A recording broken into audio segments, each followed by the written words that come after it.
자, 이어서 연결고리에 들어가 보겠습니다. 오늘 바로자산 운영의 윤정식 이사입니다. 이사님, 안녕하십니까? 네, 안녕하세요. 네. 자, 오늘 연결고리 키워드 공개하겠습니다. 자, 소비자 물가지표 발표를 앞두고 지수가 상승했다. 이렇게 얘기가 나왔는데요. 하지만 연준에서는 계속적으로 매파적인 발언도 이어졌고, 유럽에서 또 다른 얘기도 나오는 것 같습니다. 시장 세부적으로 어땠습니까? 네, 사실 어제 얘기가 많이 나왔죠. 좀 전에 말씀해 주셨던 대로 연준에서 매파적인 발언들이 나오는데 연준에서 많은 얘기들이 나왔고요. 그리고 유럽에서도 나왔습니다. 유럽에서 유럽 집행위원회에서는 2023년 유럽 경제에 대한 전망을 업데이트하면서 이전 대비해서 성장 전망을 높이고 인플레이션 전망을 낮췄습니다.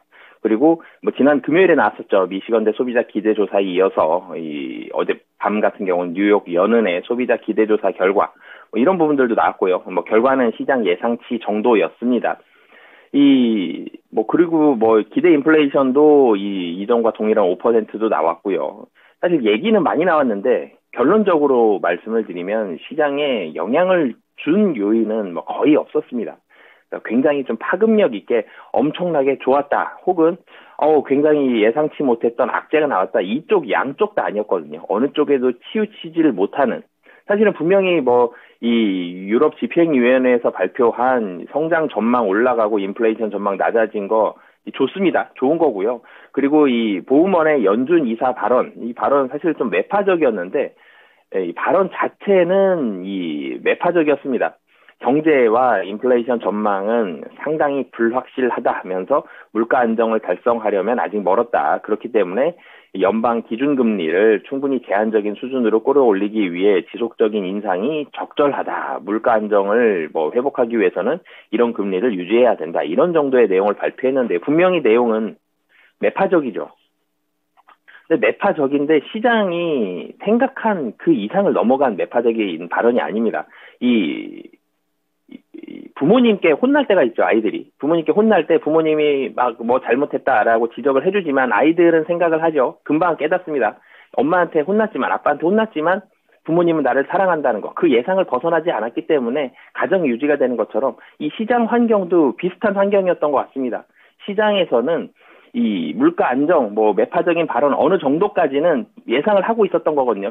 기본적으로 FOMC에서, 연준에서 혼을 내고 매파적인 발언을 하고는 있지만 이 발언이 여기까지가 끝이라는 것, 시장의 예상과 시장의 기대를 벗어나지 않는 수준이라는 거는 시장이 알고 있거든요. 그래서 시장이 사실 우려했던 건 그거죠. 큰 폭의 금리 인상입니다. 금리 인상하더라도 50bp, 75bp 혹은 내년에도 인상을 하겠다, 24년에도 인상을 하겠다 이렇게 예상치 못했던 상황들, 우리가 생각하지 못했던 상황을 걱정하고 있었는데 그런 걱정은 아니었죠. 혼내긴 하지만 긴장감을 주고 경계를 할 수 있는 정도의 발언까지만 하지 그 이상으로 우리가 생각했던 부분을 벗어나는 이런 부분들이 없었기 때문에 시장은 선방했다, 괜찮다 정도로 보고 있거든요. 그렇기 때문에 시장은 걱정하지 않았고요. 이런 부분들이 결론적으로는 작용을 하면서 유로 강세를 보여줬습니다.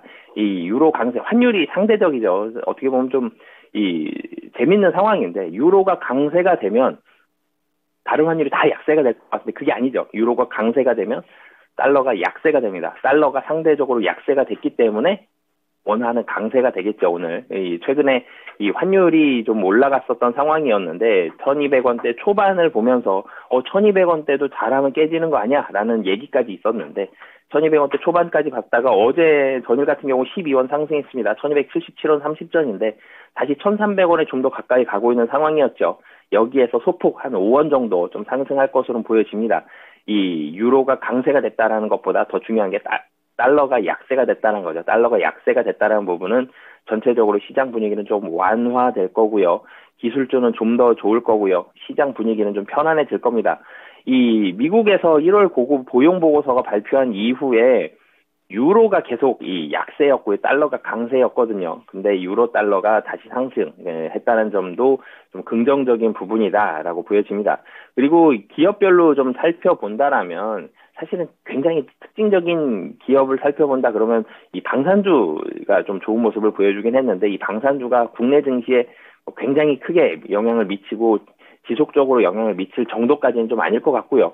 이 미국과 중국 간의 이 정찰 풍선이죠. 이 논란이 있으면서 방산주가 조금 상승하는 모습을 보여줬는데 이 부분보다는 좀 더 제가 주목을 해보고 싶었던 부분이 이 메타 플랫폼즈랑 이 트윌리오가 상승을 했습니다. 이 두 종목이 2.7% 그리고 2.6% 상승을 했는데 상승한 이유가 이 인력 구조 조정을 해서 상승했다거든요. 이 지난주에 제가 파라다이스 말씀을 드릴 때 두 번의 인력 구조 조정이 있어서 이 인력 구조 조정이 있었는데 이제 일본을 통해서 매출이 회복이 되고 중국까지 회복이 된다라면은 이 영업이익에 대한 레버리지 효과가 있다라는 얘기를 드렸습니다. 근데 사실 비슷한 환경이거든요. 메타 플랫폼즈가 지난해 전체 인력이 13%에 해당하는 11,000명의 직원을 정리 해고했는데 추가적으로 감원할 수 있다. 감원 직원 수는 이 76,000명으로 2020년 말에는 뭐 약 58,000명 정도 이 전체적으로는 인력이 이렇게 계속 줄어들 수 있다. 그러니까 고정비용 감소한다는 얘기죠. 고정비용 감소하는데 이익자는 올라가고 있죠, 최근에. 그런 모습들 본다라면 여기도 이익 레버리지 효과가 좋다는 얘기고, 트윌리오도 지난해 9월 직원의 11% 해고한 데 이어서 17%의 인력 감축과 사업 부문 구조 개편을 하겠다. 이런 부분을 발표했습니다. 전체적으로는 결론은 실적이 좋아진다는 거거든요. 예, 최종적인 결론은 어찌됐든 구조조정을 해서 고정비용을 감소시키든 향후에 대한 매출이나 이익단이 다시 회복이 되고 늘어나서 실적이 좋아지든 결론은 실적이 좋아진다라는 데 방점을 찍고 이 좋아지는 모습들이 나오고 있거든요. 이 전체적으로 어제 반도체도 분위기가 괜찮았고요. 그러면서 필라델피아 반도체 지수도 올라갔지만 큰 시장의 환경 자체는 달러화가 약세가 되면서 기술주에 좀 더 우호적이고 시장 편안해지는 이런 환경이 제공해졌다라는 거고요. 그리고 조금 더 세분화된 부분들 본다라면은 반도체도 마찬가지고요. 기술주도 마찬가지고 좀 전에 말씀드렸던 메타 플랫폼즈나 트윌리오 같은 인력 구조조정 회사도 마찬가지로 실적이 좋아진다라는 부분, 계속적으로 실적이 좋아진다는 데 좀 방점을 찍으시고, 왜 그러냐면 지수가 막혀있죠. 지수가 막혀있다는 부분을 염두를 해두시고 실적 좋아지는 업체들 좀 중점적으로 주목해보시면 좋을 것 같습니다. 네, 달러 약세, 실적 개선, 그리고 이제 상대에게 좀 기대가 낮다라는 게 얼만큼 호재가 될 수 있는지 알 것 같습니다. 시장과 그 투자자들 이미 얼마나 매파적일지 다 마음을 먹고 있기 때문에 연준의 발언도 그렇게 크게 먹히지 않는 것 같아요. 자, 이어서 이러한 분위기가 국내 증시에 미칠 영향력은 어떻게 보십니까? 우선 국내 증시는 당연히 좋겠죠. 미국 시장도 분위기 좋았고요. 유럽에서도 좋았고요. 그리고 달러가 약세가 됐습니다. 큰 환경 자체가 좋아졌고 좀 전에도 말씀드렸듯이 시장 환경은 편안해지는데 문제는 오늘 좋을 건데요. 오늘 좋은데 계속 좋을지가 물음표가 달려있죠. 오늘이나 길면 내일 정도까지는 좋을 것 같습니다. 근데 3일 연속 좋을 가능성이 높지가 않죠. 지금 지수가 1452포인트입니다. 2452포인트입니다. 2500포인트가 가까이 가면 계속 힘 떨어지고요. 여기서 또 조정 나오죠. 특별한 악재가 없어도 조정이 나오는 게 2500포인트입니다. 최근의 모습이. 그렇기 때문에 오늘은 좀 확실히 좋을 텐데 오늘 이후에 연속적으로 좋을지는 물음표가 많이 달려있고 좀 덜 좋아질, 그러니까 확 시장이 나빠진다라기보다는 좀 덜 좋아질 가능성이 높다라는데 높다라는 점을 염두를 해두셨으면 좋겠고요. 달러가 약세가 된다라는 점, 그래서 오늘은 당연히 기술주들 분위기 좋다라는 점, 그리고 이 반도체를 비롯한 기술주들 미국 시장에서 좋았기 때문에 국내 시장도 좋을 겁니다. 이 반도체 좋고요, 2차전지 좋을 거고요.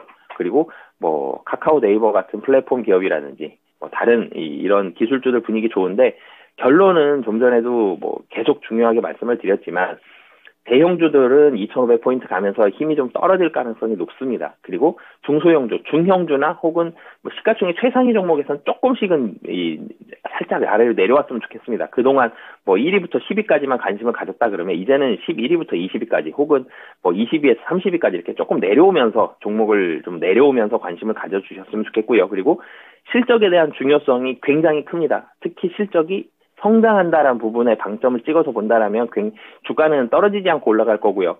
이 반도체처럼 실적이 나빴는데 확실히 좋아진다는 부분을 본다라면 지금 여전히 낮은 레벨에 있는 주가 수준이지만 여기서 또 올라갈 수 있는 그런 포인트 잡을 수 있기 때문에 실적이 확실히 좋아지는 종목에 좀 슬림화시켜서 보시면 좋을 것 같습니다. 네, 이제 구체적으로 종목에까지 어떻게 접근할지까지 말씀을 해 주셨습니다. 자, 그럼 오늘 이러한 기반으로 종목을 한번 가지고 와 주셨는데요. 오늘의 종목 공개하겠습니다. 네, 자동차입니다. 기아. 우선은 연결시키는 이유에 대해서 좀 자세히 들어보겠습니다. 네, 사실 이 기아가 시가총액이 크죠. 제가 좀 전에 시가총액 조금 내려왔으면 좋겠다라고 말씀을 드렸는데 시가총액 굉장히 큰 종목 중에서 기아는 조금 다르다라고 보여집니다. 현대차보다 기아가 훨씬 좋다라는 말씀을 드리고 싶고요. 이 실적이 좋습니다라는 부분을 첫 번째로 좀 말씀을 드리고 싶습니다. 이 매출액으로 본다라면 굉장히 좀 좋아지는 모습들 나오고 있고 또 한 가지는 이 전기차가 중요해지고 있죠. 그리고 국내 자동차 업체들 현대차와 기아의 이런 전기차, 친환경차에 대한 비중이 계속적으로 늘어나고 있고 이 매출에 대한 비중이 올라가고 있는 그런 모습을 보여주고 있습니다. 근데 이 친환경차가 이 비중이 올라간다 그러면 이전에는 현대차와 기아가 내연기관, 이 한마디로 이 기름 떼고 가는 자동차였죠. 기름으로 가는 자동차였다가 이제 전기로 가는 자동차의 비중이 올라가고 있습니다. 그러면 무슨 변화가 생기는지 본다라면 이전에 똑같이 영업이익이 얼마다 그랬을 때 시가총액 얼마다 이 밸류에이션 PER 많이 따지죠. 이 퍼의 기준을 한 자릿수 정도의 후반 혹은 뭐 그러니까 8배, 9배, 10배 이 정도를 줬다라면 전기차가 들어간다. 이제는 첨단 기업이거든요. 그러면 밸류에이션을 좀 더 줘도 됩니다. 이제는 15배, 20배까지도 줄 수 있을 정도로 테슬라를 보면 알 수 있거든요.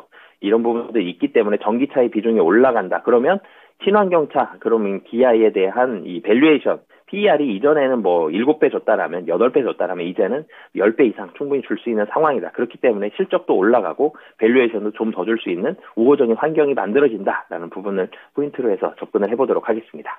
네, 또 현대차, 기아, 모두 친환경차 관련해가지고 전반적인 글로벌 자동차 업계가 다 바뀌고 있죠. 이제 이러한 부분들을 매크로한 관점에서 좀 봐야 될 것 같습니다. 자, 그럼 기아와 관련해서 좀 더 자세하게 뭐 실적이 얼마큼 성장했는지 앞으로의 대한 전망 좀 잡아주세요. 우선은 이 현대차보다 기아가 좀 더 좋죠. 현대차 그룹 전체적으로 봤을 때 전 세계적으로 전기차에 대한 기술력은 뭐 세 손가락 안에 드는 정도로 굉장히 많이 올라갔습니다. 친환경차 굉장히 좋다라는 부분.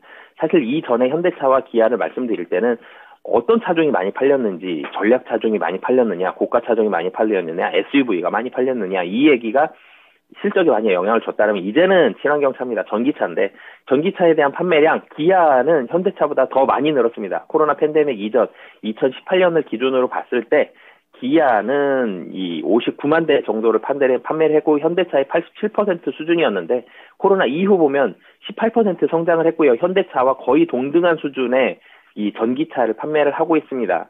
굉장히 빠른 속도로 친환경차가 성장을 하고 있다라는데 이 중점을 두셨으면 좋겠고요. 뭐 좀 전에도 말씀드렸지만 친환경차의 비중이 계속적으로 늘어난다. 그럼 밸류에이션이 올라갑니다. 외국인들도 좀 더 좋아할 수 있는 그런 환경이 됐고 그리고 마지막으로는 주주 환원 정책입니다. 이 정몽구 회장에서 정의선 회장으로 바뀌면서 이 실적도 좋아졌죠. 지금 뭐 계속 좋아지고 있는 상황이죠. 코로나 이후에. 그리고 이 전기차, 친환경차 중심으로 사업 구조도 개편을 했는데 이번에 나오는 부분들이 있죠.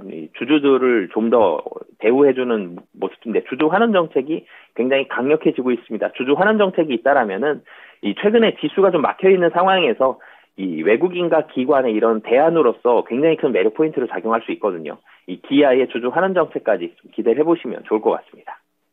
네. 자, 지금 기아의 종가를 보게 되면요. 이제 최근에 12월, 그러니까 작년 말에 59,300원 찍고 계속해서 큰 그림에서는 올라오고 있는 상황입니다. 어제 1.1% 오르면서 73,200원, 거의 뭐 올해 들어서는 가장 높은 그런 수준을 기록하고 있는데요. 가격 전략 자세히 잡아주시죠. 네, 사실 이렇게 계속 올라가면 좀 부담스럽죠. 어떻게 부담스러워하는 개인 투자자분들이 많으신데 도리어 매물대가 없습니다. 지금 8만 원 정도까지에 8만 원 근처를 가야지 매물대가 나오거든요. 그 전까지는 도리어 올리기가 좀 쉽다라는 점, 이 매물이 없다라는 점은 조금만 사도 잘 올라간다라는 얘기죠. 그래서 올리기 쉬운 환경이고 또 한 가지는 연기금 최근에 계속 사고 있고요. 외국인은 더 많이 사고 있습니다. 연기금과 외국인 장점이 있죠. 좀 오래 들고 가는 투자자들이라는 점인데 또 ETF에서도 많이 사고 있고 그렇기 때문에 지금은 추가적인 상승률이 충분히 좀 가능하다라는 부분을 보시면 좋을 것 같고요. 8만 원 정도에서 저는 개인적으로 8만 원 이상도 보고 있는데 우선은 단기적으로 8만 원 정도, 8만 원 언저리까지는 충분히 상승 가능하다라고 보여지기 때문에 1차적인 목표가 8만 원 잡으시고 대응하시면 좋을 것 같습니다. 네. 자, 기아 관련해서 잘 대응해 보도록 하겠습니다. 오늘 말씀 감사합니다.